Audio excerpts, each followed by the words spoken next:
Thank you. This is your life. And just outside this studio, across the scene dock, is another studio. Let me show you right now what's going on there this very moment.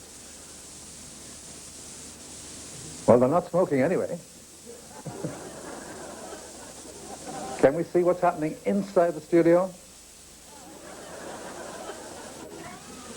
If there's nothing happening inside that studio, we have no program. There it is, yeah. Now, that is a new pop group rehearsing. And one person there at least has absolutely no idea that we're looking at them and in a moment we'll be listening to them. And certainly no idea that I'm heading for there now. Now, that one person is someone who earlier this year literally became an overnight star in another kind of entertainment. Now, you see what happens, hopefully when I get in there, and hopefully, too, I should have him back here in a few minutes. Hopefully.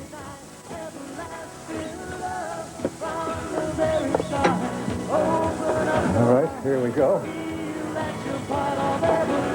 It's a pretty good sound from down here, and I hope I can be heard when I get in there.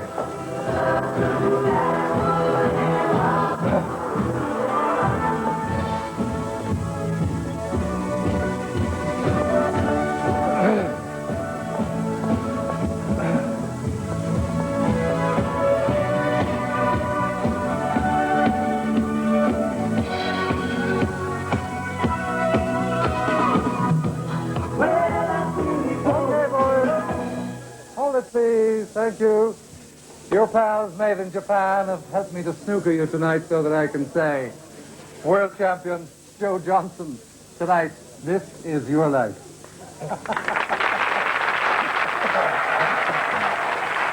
Next door is the audience waiting for you, applauding you now. Come on, we'll all head there straight away. Come on, you can talk to them later. Here we go. We'll cut you that down, huh? Thanks a lot. I'm good, Matt. I always thought this was fixed. The next studio down here, and it's all waiting for you. I'm giving it me all here. Yeah, let's go this way. Sounded great. Have you lost a bit of weight? A little bit, yes. Running up and down corridors like this. You're going to have a ball. Yeah?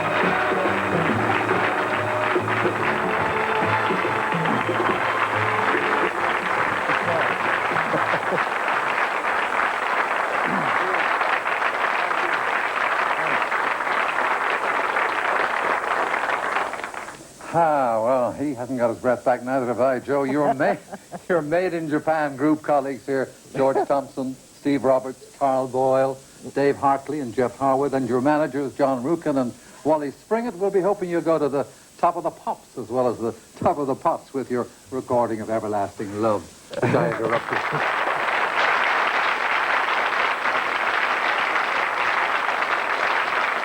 They used to be friends of mine, you know that. Well, now, Joe, from being a virtual unknown, you became, against all the odds, world snooker champion with a stunning victory in the 1986 World Snooker Championship final at the Crucible Theatre, Sheffield, in May. Nothing to stop him now. The cue ball, not quite. It must be said he's had the run of the balls, but it takes nothing away from his brilliant potting.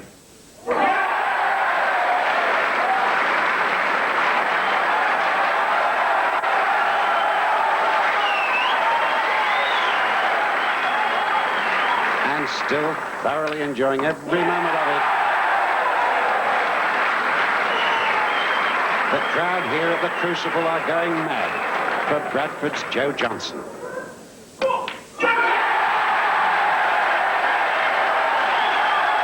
The most remarkable world final I've ever seen. And Joe Johnson defeats Steve Davis 18 frames to 12 as the capacity crowd go completely mad.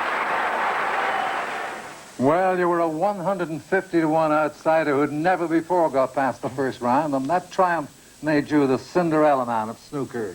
But you wore lucky shoes rather than a glass slipper. Yes, of course, from your home in Yorkshire, your wife, Terrell.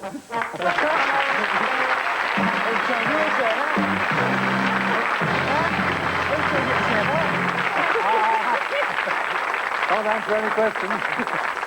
Cyril, tell us about Joe's lucky shoes. Well, as far as I can remember, we went out one day shopping in Sheffield, and we came to this shoe shop. Joe needed a new pair of shoes. Eventually, we went in the shop. He orders 5, 6 pairs. And he asked the man, "Can you give me any discount for these?" So he said, "No, I'm sorry, sir, we don't give discount." He says, "Oh, well, I'll take these 12 pairs of socks." So I said, "Oh, I'll see the manager about this." So he said, "Oh, well, it doesn't matter, I'll just take these." Just took one pair. Anyway, he came out, yeah, pink. Pink, white, Yeah, he came out and just, well, Joe said, "Oh, we'll leave it one later, I'll pick him up later." Eventually we went back and gave him one pair of socks. Willie Thornton had plenty of bottles to wear them. And he kept on winning on the shoes, didn't he, eh? And tonight, Joe, those same shoes are being worn on what you might call some very happy feet. I've got those happy feet. Give them a low down beat, and they begin dancing.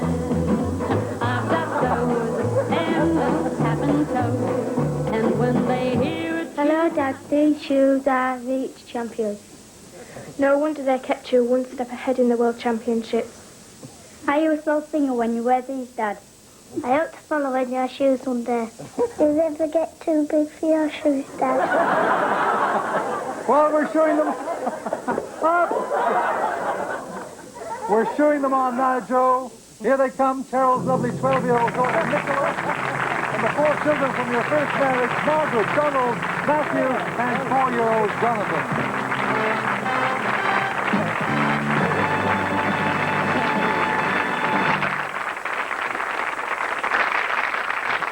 Well, a big happy family, Joe, and of course, back home in Bradford, there's a 6th mouth to feed, your 2-year-old son, Daniel, and here he is getting ready to skin the opposition.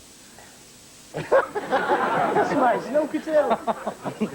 Well, Joe, this is your life when you were born Joseph Malik in King Charles Street in Bradford on July 29, 1952.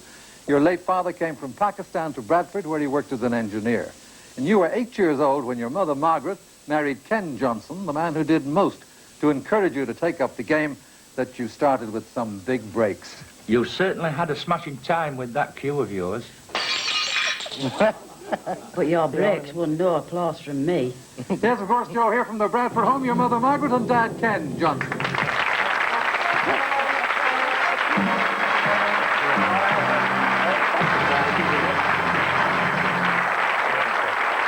Margaret, this is the evidence of how Joe made his early breaks, yeah? Yes, when we were about 12, we bought him a small snooker table. And him and Donald used to practice on it. We never watched what was going behind him.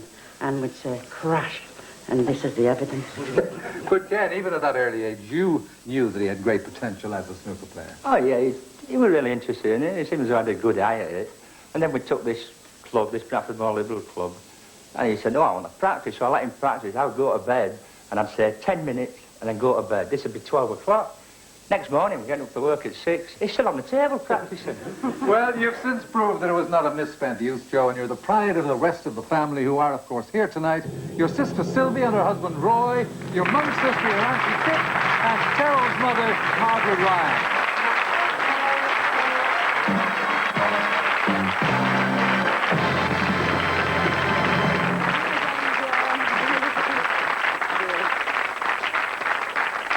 Now, away from Wapping Road Primary School and then Fairfax Secondary School in Bradford, you were quite a rascal. During one particular school holiday in the summer of 1965, while on a day trip to Scarborough with a friend, you climbed over the wall into a holiday camp to avoid paying. And by the end of the day, we finished up in the police station. He was the one who climbed over with you, your longtime friend, Donald Proctor.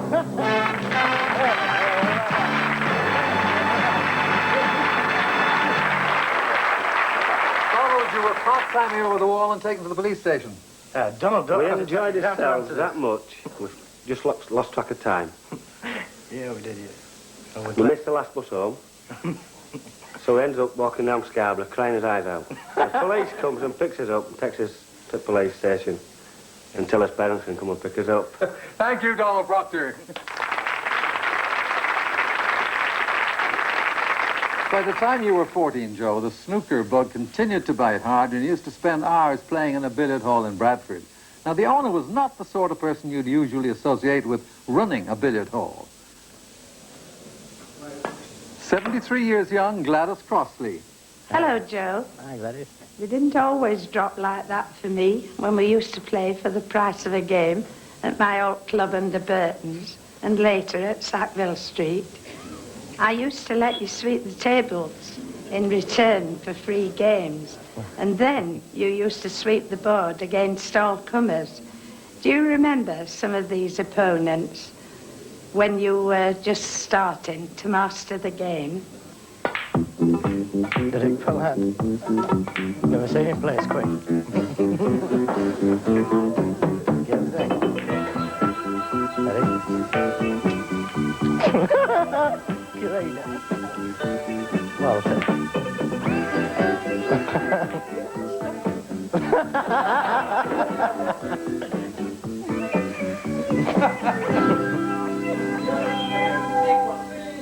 Well, they're not waiting at table tonight, Joe. Here they come. John Walsh, John Cocker, Roger Haycock, Kevin Barker. One of your earliest coaches, Derek Pollard. Former Hungarian village champion, Geza Gazdag. Snooker and Village Club Secretary, Eric Hutchinson. Former Bradford champion, Tony Carina. And, of course, the queen of the Bradford days, Gladys Crossley.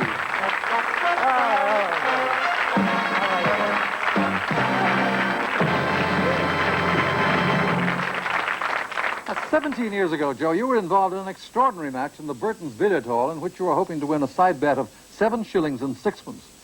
The game was against a remarkable character who was one of the finest players in the Yorkshire area, despite the handicap of having only one arm.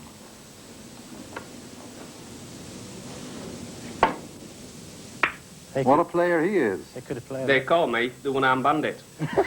Your opponent in that match 17 years ago, Stephen Knowles. Stephen,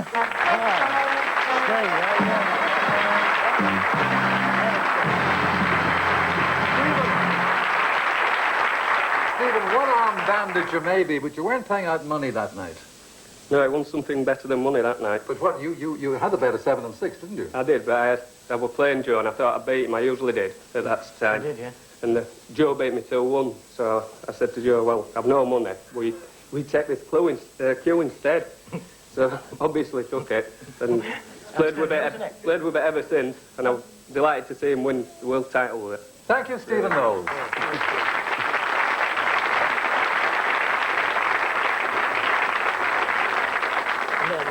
I never did thank him for that kill. Well, it's done good service for you indeed. And with that lucky cue, you developed into one of the world's outstanding amateur snooker players, and you set what was then the official world record for the highest break by an amateur of 140. And we see you here putting the final touches to that break at Middlesbrough in 1978. Is that me? 133.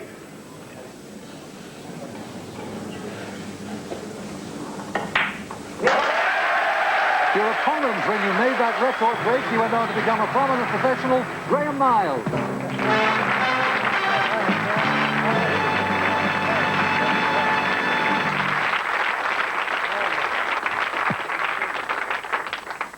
Well, Joe, you've certainly been a man of many parts, snooker champion and singer, motor mechanic, textile worker, in road haulage. But the job you held on the longest before becoming a snooker professional in 1979 really gave you the shakes. Your old foreman at British Gas in Bradford, Colin Tedder. You used to hate doing that, didn't you, Joe? When you used to go to your matches after a day on the drill, your hands used to shake so much. Your opponents made the mistake of thinking you were suffering from nerves, but they finished up as nervous wrecks. Just whistle while you work.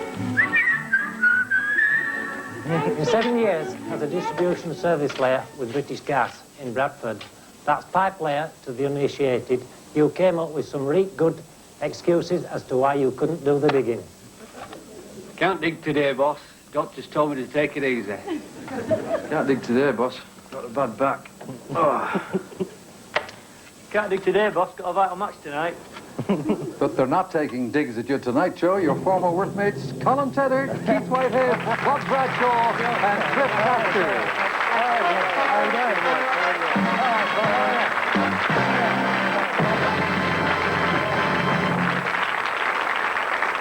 Well, thank you, the gas board pipers. You don't miss laying that did any work.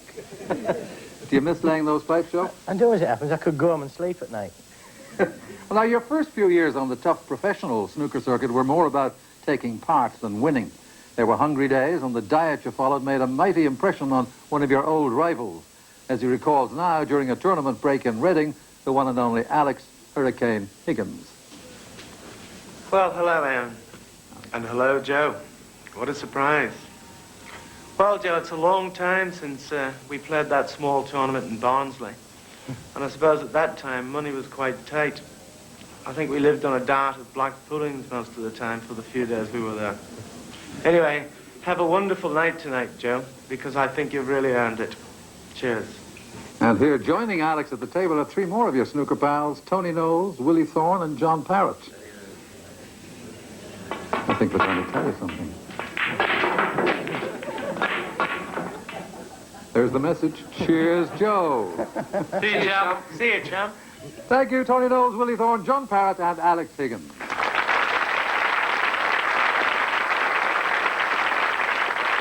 And now, Joe, to take your mind off the pressures of snooker, you went to a local pub one evening in 1983, and that was where you first met Terrell, as your good friend, the landlord, well remembers, professional wrestler Jim Breaks. Hello, Joe. I knew from my side of the bar that you were both right for each other. Although I did think Terry needed a bit of persuading.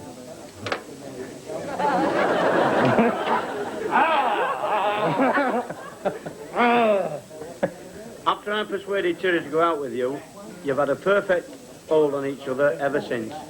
Everybody in Yorkshire is proud of you. Mind you, I bet Terry can be a bit hard to handle.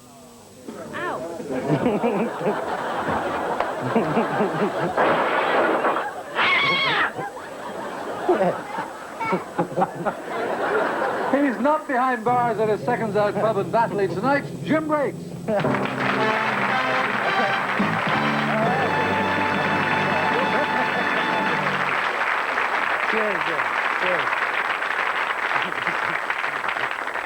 Thank you, Jim Breaks, for that gripping contribution. Joe, you and Terrell, in fact, were married on May the 24th, 1985. And Terrell, it wasn't a romance to get off to the best of starts, not on your first date anyway. No, it wasn't. Naturally, Joe and I didn't like each other when we first met. Anyway, eventually I went to my mum and asked her if I would go out with him, and I said yes. And on my first date, I wore this lovely blue and white wool dress with pink tights. Eventually, Joe took me to a pub that was well out of the way of his friends. Later... It wasn't a woolly dress, it was a woolly jumper. You know, it just come down about here. Pink tights and black boots. I've actually done it for the bet, you know. there I was with a suit on, tie and everything, and there she is with them small ankle boots and pink tights and a long woolly dress. What have I got here, like? So you care. Anyway, it all ended happily. You've got a nickname for him now, haven't you? I have, yes, Billy Bunter. Called me Olive Oil when we were on good terms. Well, after 6 years of struggle, Joe, when you often didn't know where your next penny was coming from and fighting off a recurring back problem, you suddenly make the breakthrough to snooker superstar status in spectacular style. And by the time the World Championship was over, nearly 20 million television viewers had grown accustomed to your face, to your dancing eyebrows, to your shoes, and to your winning style and smile. On the way to the world title, you were pleased to see the back of not one, not two, but three former world champions. I was the first to go, Joe. I could only look on from the sidelines. And finally, you soft shoe shuffled all over me. Those three marvellous musketeers of snooker tables, former world champions all, the Wizard of Wales, Terry Griffiths,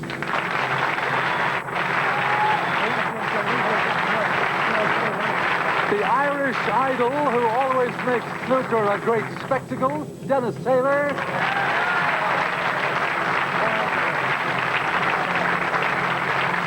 And that ice-cool Englishman so often at the head of the queue, Steve Davis.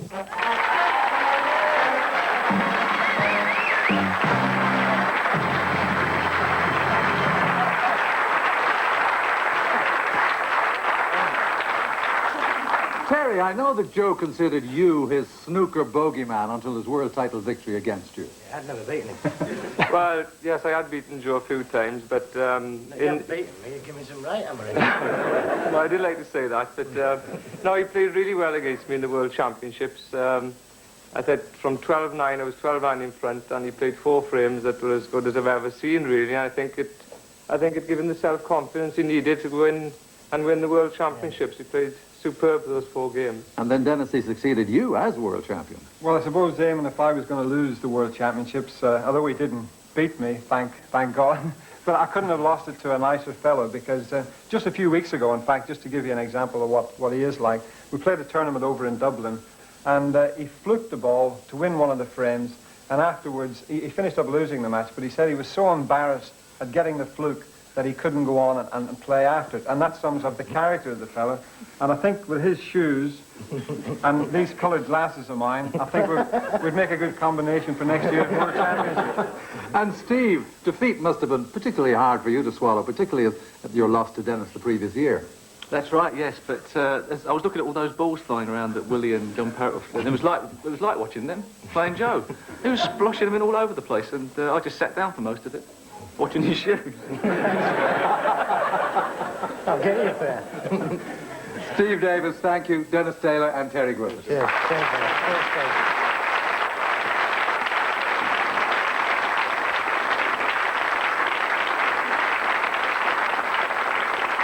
Winning the World Championship, Joe, shoes or not, has, as I said, made you the Cinderella man of snooker, and you've been making a ball ever since, playing and singing your way around the world, and moving to a family home in keeping with your new status.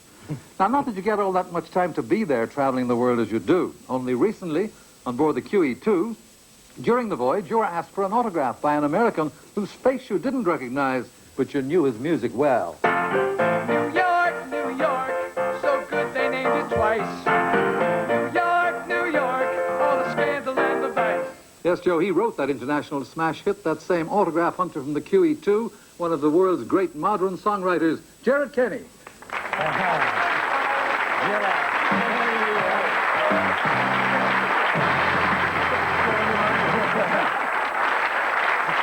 you and Joe became good friends during the voyage on the QE2, didn't you? Well, I wanted to get Joe's autograph for my twin boys who were big snooker fans. And then somebody told Joe who I was. And he came back over to me and says, well, can I have your autograph? Which blew me away, right? And so he said to me, you wrote my favorite song. You mean New York, New York? No, it's a totally different song. Oh, as a matter of fact. No, as a matter of fact, I mean, during the hard times, I was struggling and thinking of giving up the game. And one of his songs helped me make it through the rain. Can I bring you over here? Did you do it together on the QE2? I mean, this is the one he said to me, this got me through the final. So come on, sing it with me. Come on, up beside him. Come on, you sing it. I don't know the words. I made it through just the last the rain. I kept my world protected. I made it through the rain. I gave my point of view. I made it through the rain. Found myself respected by the others who got rained on to and made it through. And so can you. So, you made it through the rain, but so too did someone else. Just peep over there. Yes, I don't have to tell you who he is. Your 2-year-old son, Daniel. There he is. You can't see it. Yeah, you can throw away that umbrella. Joe Johnson, world snooker champion, this is your life.